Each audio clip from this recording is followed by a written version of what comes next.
Namor, Namor, Namor. Bonjour les amis, aujourd'hui on se retrouve pour une vidéo que j'avais envie de faire depuis extrêmement longtemps. Et là, c'est le prétexte, Black Panther Wakanda Forever va sortir et Namor sera un personnage au cœur de l'intrigue. Mais c'est également un personnage qui va avoir énormément de place par la suite dans le Marvel Cinematic Universe car il est déjà très important dans les comics.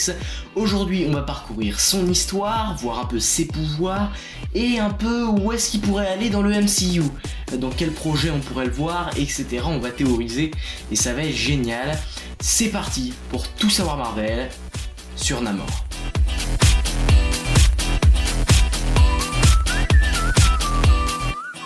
Alors avant toute chose, je vais donc comme dans toutes les autres vidéos qui est de la chaîne, vous présenter Namor d'une manière générale avant de rentrer dans le vif du sujet. Namor, le prince des mers, The Submariner en VO, est un super-héros de l'univers Marvel. Il est créé en 1939 par Bill Everett et apparaît pour la première fois dans Motion Picture Funnies Weekly, mais est introduit dans le nouvel univers partagé Marvel Comics en 1962 par Stan Lee et Jack Kirby dans Fantastic Four numéro 4. Il est connu pour être très lié aux 4 Fantastiques et pour être devenu membre à la fois des Avengers, des Defenders, des Invaders, des Illuminati et des X-Men. Il est d'ailleurs considéré comme le premier mutant Marvel par ordre d'apparition. Par exemple, Apocalypse est beaucoup plus ancien, mais dans les comics, le premier qu'on a vu, c'était Namor. Bon, maintenant vous voyez à peu près de quoi il en retourne. On va maintenant s'intéresser à son histoire dans les comics. Namor naît d'une courte liaison entre la princesse Fen de la cité sous-marine d'Atlantis et l'humain Leonard Stuart Mackenzie. C'est donc un hybride et on apprendra aussi que c'est également un mutant. Malgré sa peau ressemblant à celle des humains, l'enfant grandit sous l'eau en compagnie notamment de ses cousines Dorma et Namora. Durant la Seconde Guerre mondiale, il est envoyé à New York et découvre un complot nazi. Il rejoint alors les Envahisseurs, Invaders en VO, un groupe mené par Captain America, son compère Bucky, ainsi que la première Torche humaine et son acolyte Toro pour lutter contre les Allemands. Plus tard, il intègre aussi, avec quelques envahisseurs, le All Winner Squad pour lutter contre les puissances de l'Axe. Oui, car comme je vous l'ai dit, Namor c'est l'un des premiers super-héros tout court de l'univers Marvel. Oui, parce qu'il a été créé en 1939, donc il a des aventures pendant la Seconde Guerre mondiale, tout comme Captain America et quelques autres. Malheureusement, après la guerre, tandis que Paul Destine, un ancien collègue de son père, explore Atlantis dans le but de trouver la couronne du serpent, un séisme sous-marin touche Atlantis de plein fouet. Durant ce désastre, le roi Takor et sa fille Fen, la mère de Namor, meurent. Destine utilise alors la couronne pour rendre Namor amnésique. Le prince Atlante erre dès lors sur la côte est américaine, devenant vagabond pendant des années, jusqu'à ce qu'il soit découvert par Johnny Storm, la troisième torche, qui lui fait retrouver sa mémoire en le jetant dans de l'eau. C'est sa réintroduction dans le vrai univers Marvel de Stan Lee, l'âge d'or, etc. Que c'est comme ça que j'ai découvert moi Namor personnellement. Bon, après avoir retrouvé sa mémoire, Namor retourne à Atlantis, mais découvre sa cité détruite par un test nucléaire et pense que son peuple a fui pour trouver refuge au fin fond de l'océan, dans un endroit introuvable. Il veut alors se venger de la surface et attaque les States à l'aide du monstre marin Giganto. Mais les 4 Fantastiques l'arrêtent et le prince des mers a immédiatement un coup de foudre pour Susan Storm, la femme invisible. Il l'a même demandé en mariage avant qu'elle ne refuse. Néanmoins, sa passion pour elle restera la même pendant des années. Oui, dans les comics, Namor aime la femme invisible pendant de nombreuses années. Elle, on sait pas trop si elle l'aime, mais en tout cas elle est attirée par lui. On sait que finalement elle se mariera avec Reed Richards, alias Mr. Fantastic. Mais je trouve cette relation intéressante. C'est un ennemi des 4 Fantastiques, Namor, au début. Et du coup, elle veut pas être avec lui, mais elle est attirée par lui. Et au final, voilà, leurs chemins se sépareront. Mais voilà. Bon, ensuite Namor s'allie au fameux Docteur Fatalis. Et à plusieurs occasions. Mais il l'abandonne à chaque fois, le trouvant un peu chiant. Voilà, désolé du terme, mais c'est ça, Namor il aime pas trop Docteur Fatalis, mais Docteur Fatalis y voit un allié. Il fait aussi équipe avec Hulk pour attaquer les Avengers, mais perd lorsque Banner quitte le combat. Le gars c'est vraiment celui qui a été vraiment dans toutes les teams de l'histoire de Marvel, c'est incroyable. Il s'allie avec tout le monde, je sais pas.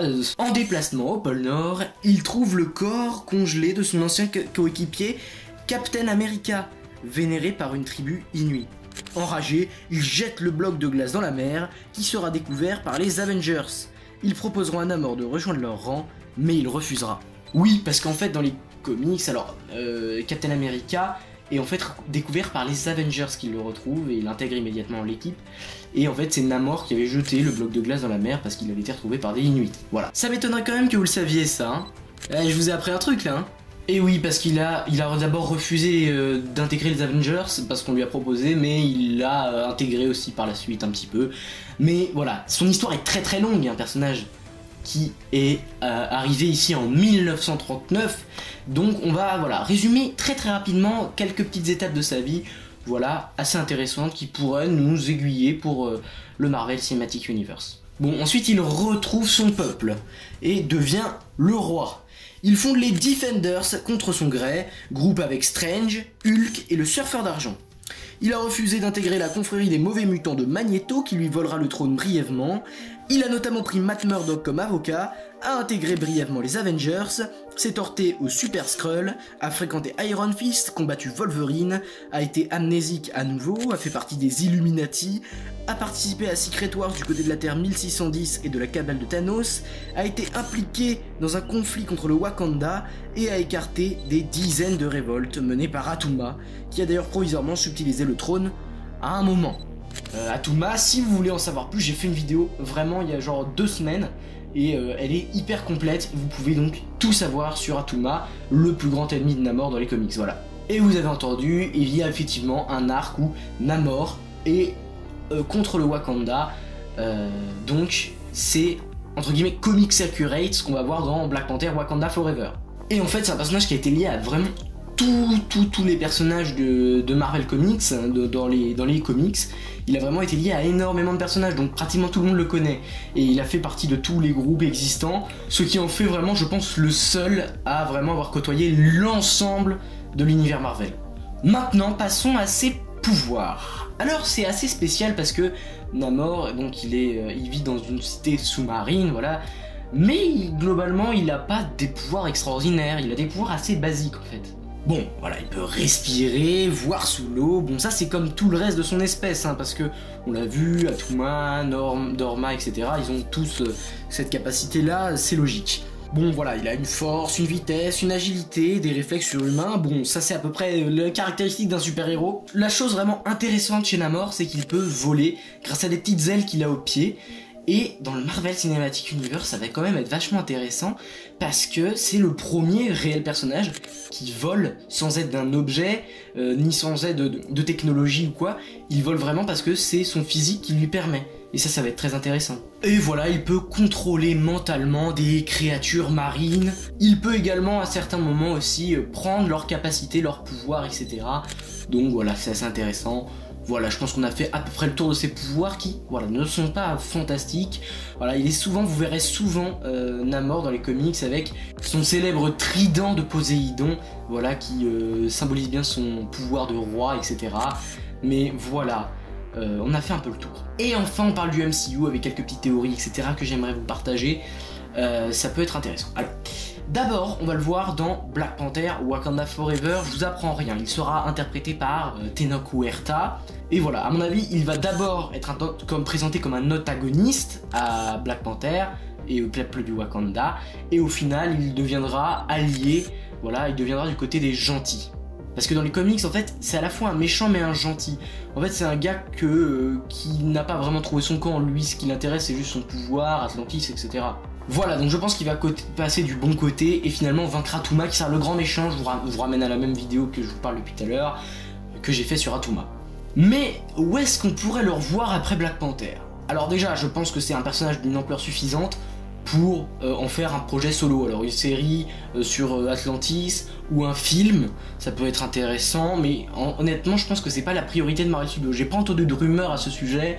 S'il y a un film Illuminati ou autre, parce que je pense qu'ils vont former dans l'univers 616 les Illuminati, qu'on a vu dans la Terre, je crois, 1616 dans Doctor Strange et the Multiverse of Madness, mais je ne sais plus, donc je voudrais pas dire de bêtises.